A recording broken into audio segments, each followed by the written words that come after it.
I remember my first time. We all do, don't we? I was sitting on my couch, looking at my hands, thinking, what's this? It was my hair. It was falling out. I was 25. I thought, no way, not this guy. I'm beating this thing. I asked my barber.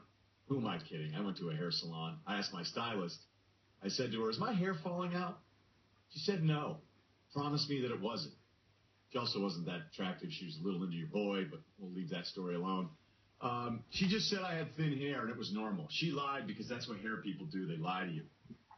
I remember the first picture. I was in the outfield of a minor league baseball stadium under the lights. I saw a shot from the back and thought, that looks weird. I remember going in the Lou Tilley show by being in one shot back in Boston in a studio all by myself live from Philadelphia. Good guy, Lou Tilley. And I caught myself looking at angles from the camera where I turned my head, and then I'd see the monitor down there going, what the hell is going on up there? All I could think of, and I didn't realize at the time, there was a control room full of a bunch of people just laughing at me, probably playing that clip at their Christmas party going, and this is when that clown from Boston first realized he was losing his hair. I was then now past denial. My relatives weren't. My sister said, it'll grow back. What a cute kid. Thanks, Alexis. The products, volumizing shampoo at Christmas. How do you people live with yourselves in the volumizing shampoo business? Amen. How do you look your family in the eye? The products continued. There was a guy from a company that will remain nameless. He was on a tour of ESPN with some executives and salespeople. He looked at me and had the stones to actually say in front of the group, looks like you could use some of our product, followed by laughter. It took a lot for me to not say that day. Actually, I've used it. How about a discount? How about the doctor in Boston that I went to visit? I had a shoulder issue, and I said, hey, while we're here, doc, how about filling out a script for Propecia? Instead, he just laughed and said no, redheaded clown.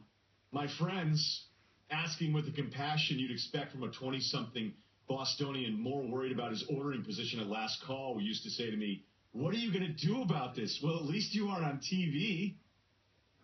That same group started downing hair supplements about the same time. After a while, one guy mentioned, I heard this stuff isn't good for you, followed by, who cares? If I'm bald before 30, I'll wish I was dead. Sorry, Russillo. The haircuts, my man Mikey in Medford, trying to hang on like salvaging some kind of ship at the bottom of the ocean. Then the jealousy. A manager at work that wears short-sleeve dress shirts, can't bother to shower regularly. That guy, he gets a full head of hair. The homeless guy at Causeway Street 7-Eleven telling me he's Tony Canigliaro. That guy gets a full bush up top. Well, you also start thinking, should I have just locked up the hot one a few years ago? Well, maybe I could still fake it if the bar was dark enough and it was late enough, because by morning maybe it's too late. And then you have the already bald generation, you guys full of advice. You guys are like the dude that didn't get in on a stock and you privately root for it to tank knowing it's costing your friends money. Here's the thing. Every one of you's had a terrible look at some point, but now you've become Rachel Zoe. It could be worse.